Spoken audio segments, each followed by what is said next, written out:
Good afternoon, Great Britain. We're gathering our troops here. We have about 3 dozen or so short videos on our 2 YouTube channels. We'll have to polish them up. And now we're going to work. We want those gals who are living who have a child and they can't make ends meet. They have a job and they put their child in the daycare center, in between paying rent and food and groceries and the daycare center. It just doesn't work out. About half the gals in Great Britain are in those shoes, aren't they, if they're a single mom? And if you're a guy, you have to ask, how many hours do you have to work in order to support a wife and children? It used to be home economics. And just so it said, we're going, home economics is when the married couple is viewed as a base economic building block. They're viewed as a single unit, and that's how you get people out of poverty and into plenty. Picture a detached house from the 1950s in the United States in one of those TV shows, and it has a living room to live in, and a bedroom, and a dining room, and a kitchen to support to cook the food, and a backyard, and that's a basic, smallest economic thing. And so you go out to the side and start with, draw a line out to the side. You start with farming and mining, and then manufacturing, and then wholesale, retail, and repair, and then retirement, education, and recreation. And then you put doctors and lawyers become a kind of lattice that holds it all together. And the Catholic priest is what causes it all to come into being to begin with. And then you ask the gal how many oranges she wants to use. You know how many orange trees to plant to get everybody out of poverty and into plenty. And if to split that up is to break things into a peasant and property class society, which is the far and away the majority of the history of human beings on this earth. And so we're trying to get you to join this gang. How much of an income do you have? Where do you put your child if you have a 2-year-old? If you're a young man, how many hours do you have to work in order to come up with a family budget? And so we have lots of short videos on our YouTube channel, but here we're trying to get people to go on the live chat and then put numbers into this. I'm a gal. I work at a shop. I live in Tollsbury, and this is how much money I have at the end of my paycheck, and these are my bills, and they don't even come close to it. And so that's what this is all about. We're going to ramble, so to speak, keep repeating the things in our YouTube channel, but primarily we want you to chime in and speak up. You're going to have to join this gang in the playground. And since yesterday morning was the first time it was publicized, and yesterday afternoon was the first going live podcast, I doubt if there's anybody even listening to this right now. I hope you hear it, and if you do, I hope you grab some single mom and say, hey, tune in this, please. And if you're a guy, and you call in and start saying something about this. If you're a guy and you work full-time and you don't make enough money to support a wife and child, and you're paying rent to somebody else, well, there's a word for you, pard. Peon is one of them, and you're not called a peon for nothing. And we'll change that. And so in the United States, this all changed in the 1970s. In the 1950s, the communists said they would come out and overthrow the United States by about the year 1973. And as a matter of fact, 1973 was a year of the highest standard of living in the United States as far as the average person goes. Our middle class, America in the US, was distinctly different from the other countries. We had a genuine middle class. Remember, let me remind myself, this house you're looking at was a house I grew up in, and our dad was a repairman. And and this is a 3-bedroom brick house and a half-acre lot. And 2 doors down was a milkman, and next door was a plumber, and up the street was a a guy who worked in a feed store, a teacher or two, that sort of thing. And we had a genuine middle class, the ideal society. And it takes citizenry. Our citizenry, if you wanted to be a citizen, you were normal and well-adjusted. Race relegated to an endearing quality of your parents. When it comes to psychology, both the Catholic and the atheist define mental illness as the normal taken into the abnormal. And the Catholics say go backwards, back to the normal, and the normal is normal but not good enough. And these thoughts that fly around a young man's head having to do with the gals that are so powerful, to associate them with actually getting a gal pregnant isn't not a natural thing at all. And now I understand what original sin is. And if you add to that willing the good of another person, and you put it together like two segments of a line that form the lowercase letter I, and you have Christ rising on the third day. That's the dot in the letter I that holds it all together. This is God and country. That emotion and that infusion is what you hold as faith. And once you do that, and then you set out in a different direction. You're a normal, well-adjusted person. You're a good husband or a good wife, and you're a good father or a good mother, and you're a good citizen. And you have those things. You walk down this road, and it's just a choice. It goes against human nature, and it goes against Mother Nature. The other religion is to have the complete absence of that. You have no sense of love in you. You have no sense of guilt in you. You separate the act of sex from getting the gal pregnant, and you make money by forcing people to have to work more hours.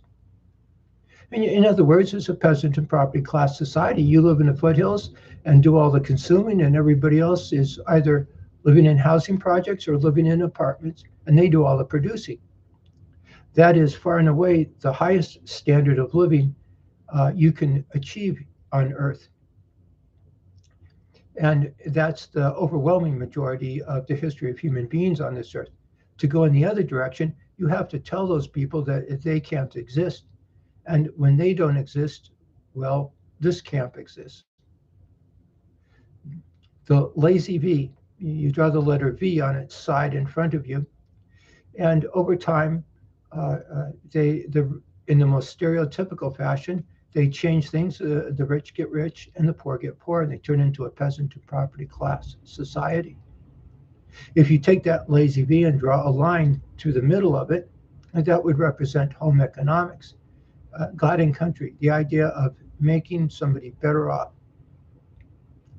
And you can just use your finger, and if you draw that in front of you, that you can't have home economics without the guys at the top of that lazy V existing.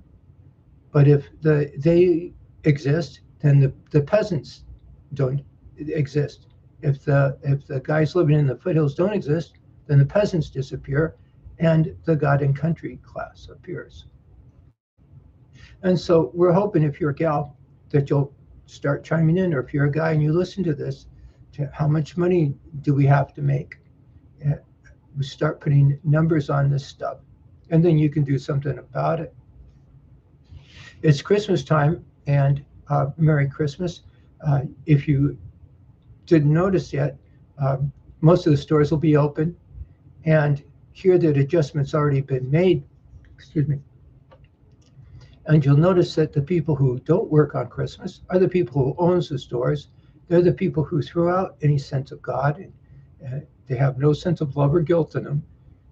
Here in Tucson, where this is being filmed, it all happened. Tucson grew right in the very early 1970s when all this started. And so you could see it physically. And you can just see the people living in foothills and owning the property in the basin. Nobody, not the right-wing cowboys or the left-wing hippie types, wanted anybody to build houses in the foothills, but they're there by the thousands. And when I take a step back and arrange things along the lines of the classic battle of good and evil, where the priest is a good guy and the pimp is a bad guy, And you could just throw out the idea of conservative, liberal, and that sort of thing. And you can see the people living in the foothills and collecting rent from everybody. And it's the people, excuse me, there was a soldered connection between money and malice at the time. You couldn't do it and not be a scoundrel. And the people who weren't scoundrels, well, they paid a terrible price for it. Everything's kind of backwards, isn't it? Anyhow, if you're the one that works, the one who's probably parents and grandparents, turned around and asked a 10-year-old what he wanted for his birthday and tried to do the right thing, you're the one that has to work on Christmas. Well, they don't, and everything's backwards. I'm going back a year or so, but a gal I knew, and she had a toddler, and she was just beside herself. What is she going to get her toddler for Christmas? She can only afford a present or two. And I remember seeing her on, I could see her on YouTube, and everybody was rallying around her. Don't worry about it. It's not the amount of toys, it's the gift. It's the intent from the mom to the daughter. We're having none of that. If you're going to be a stereotypical home economist, you get the budget, gal.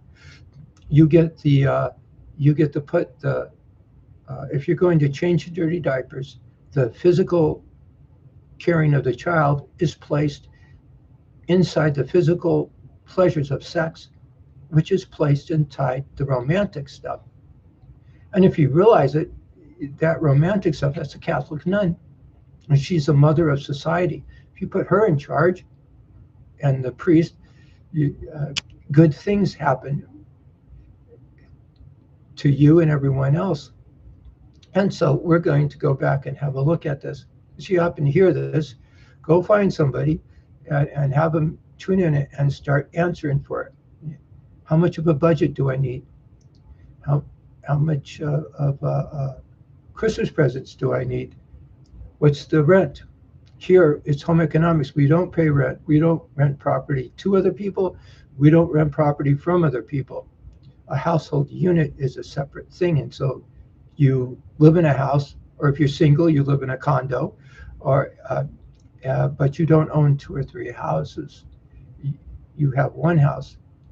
And that brings up the idea of parameters of competition. If you arrange the parameters of competition so that there's a large middle class, there'll be a large middle class. If you arrange the parameters of competition so that people are normal and well-adjusted, if you breed a breed of normal and well-adjusted people, there'll be a breed of normal and well-adjusted people. That was thrown out as well, wasn't it? How about a guy? If you're running a forklift in a warehouse, you should be making enough money to very easily support a wife, yourself, and 2.2 children, as they used to say in my day.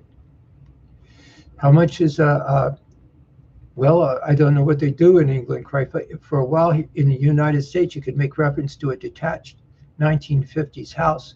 That was all thrown out, but I'm sure the same is true in England.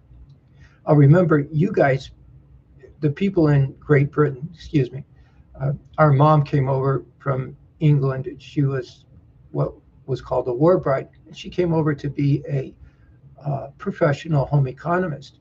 And that was a profession at the time. That profession was thrown out. You were a good citizen.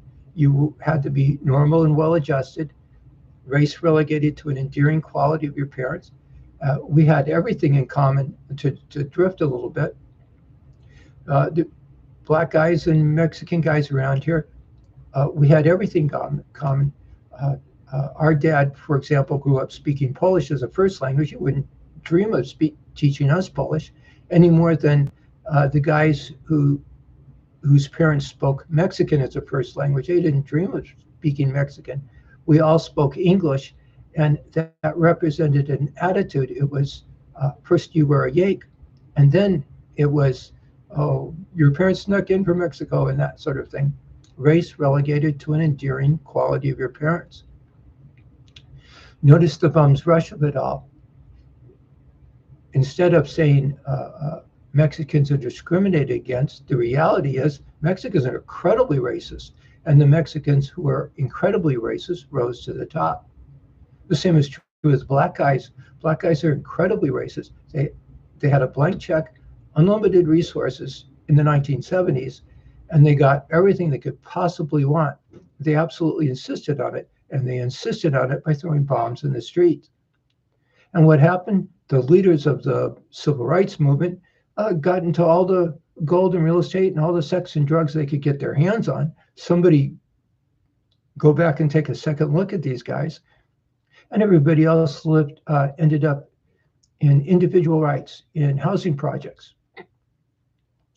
And no fathers, mothers, no one could read or write. They didn't stand a chance. I get to sneak in some stories, and one of them was a friend of mine. We were in elementary school, and he lived across the street, and we'd come home from school. And as soon as he finished practicing his violin, I'd go over there and we'd play. But he didn't have parents. His mom, it was an aunt, and she had come out here from one of the housing projects on the East Coast to get away from all of those things. And the times I met her, she sounded like a stereotypical white 1950s home economist.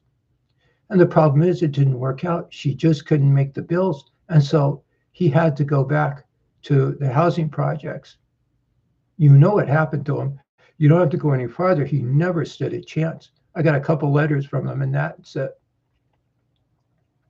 Those housing projects are the most expensive ghettos in the history of human beings on this earth. They may be a dump, but they're an awfully expensive dump, and they came at a terrible price for the people who have to live in them. And when you see people talking about race this and race that, you go back and remember that the Black civil rights leaders got everything they wanted. They couldn't have picked out more. You have to give us everything, they said, because in reality, you're only paying interest on the debt, and the United States can go into debt. And since the United States is such a huge country, and all you have to do is pay interest on the debt, you can theoretically take it on forever. And so you have to give us everything they want. And that's exactly what they said. Now that adjustment's made, and everybody's living in hell. We're going to end up pitching a tent by the base of a 100,000 seat football stadium. And I've heard that decades ago. It's done intentionally. The same is true with Great Britain, except most of this stuff, Aristotle came up with the idea of being normal and well-adjusted, and Plato and those guys. And Christ came along, and Aquinas. But for all practical purposes, all this stuff, the polishing it up, were the Catholic Brits. You guys, judges wear black robes in the United States because Catholic priests 500 years ago in England or Great Britain wore black robes. And it was a judicial court, a court that will establish facts that are true as true, as opposed to a sophistical court, which is a court that will establish facts that aren't true as true. They, not quite honest, they hurt other people, and they did it because they threw out God. And that's what the judicial is. It's actually in the United States, when courts in the 70s came out and said, we shall have no religion in government, they actually threw out that thing, those three things that make up God and country. Christ rising on the third day, separating the act of sex from the act of getting the gal pregnant, your emotions, not taking into account your emotions, and making money by forcing people to have to work more hours, causing poverty. So in reality, we live in the stereotypical, straight out of the book definition of a satanic church. And they just snuck it in there, didn't they? And what is the satanic church in the most stereotypical shop manual fashion? It's hustling, not lying, just not telling the truth, making money by getting into all the gold and real estate, for causing poverty. So what? They get to live in the foothills. They get to be the university professor that gets the tenure, and these other professors called priests, they don't. And that's how what happened. You just have to admit it. So if you're listening to this and you're a gal or you know a gal, um, and she has a couple of teenagers or a 10-year-old or a 2-year-old, like some of the ones I've been talking to, um, you've got to start calling in and you've got to go back to being that Mrs. Miniver, is what we would say in the United States about the average gal in England, the average mom. It comes from a movie in the 1940s. And if you have to go back to being a Mrs. Miniver. Uh, I need a budget here, Bob. You just fork over the credit card. I I straighten myself up emotionally, and I have to go to work. So how much are the groceries? How much is the mortgage, not the rent? And if you're a single gal, you don't have a child, well, you live in a condo, just like a guy. A condo that's designed around the girl. The house is very intentionally designed around the family. And so it's been about 20 minutes. So we're going to stop the podcast now. And hopefully you'll hear this and you'll pass the word and you'll start coming in, chiming in on the live chat. I need a budget of this many British pounds in order to get things going. I need to buy Christmas presents. I need to feel a little better. The stress, I listen to some of these gals. She takes home $2,000 a month. She pays $1,600 in rent. She doesn't have money for food. She just isn't going to work out. Somebody forgot to tell her that it isn't going to work out, and it'll just get worse. You could be, if your parents or grandparents got into golden real estate, then you're probably in the upper class. And if you daydream a bit, you'll realize that right now, in the upper class, you could be a terribly decent person or an incredible scoundrel. And in the peasant class, you could be a very decent person or a scoundrel. But back when society changed, there was a soldered connection. There are certain things you just couldn't do without being malicious. For me, in the 70s, it was gals who would take male steroids and become professional tennis players and use Virginia Slim cigarettes. And they pushed out the amateur housewife that would, once she got her child into school, it was for her to play in that tennis tournament. And so you would have amateur tennis players. And, okay, I get it. Well, let's think of you. I hope you a Merry Christmas. And I hope you pick up the message and start to go to work. Well, you too, if you're the guy, you're going to have to start being the sheriff of Dodge City and stepping up to the plate and having to talk about all this. You will. Well, you have a Merry Christmas. And thank you for listening.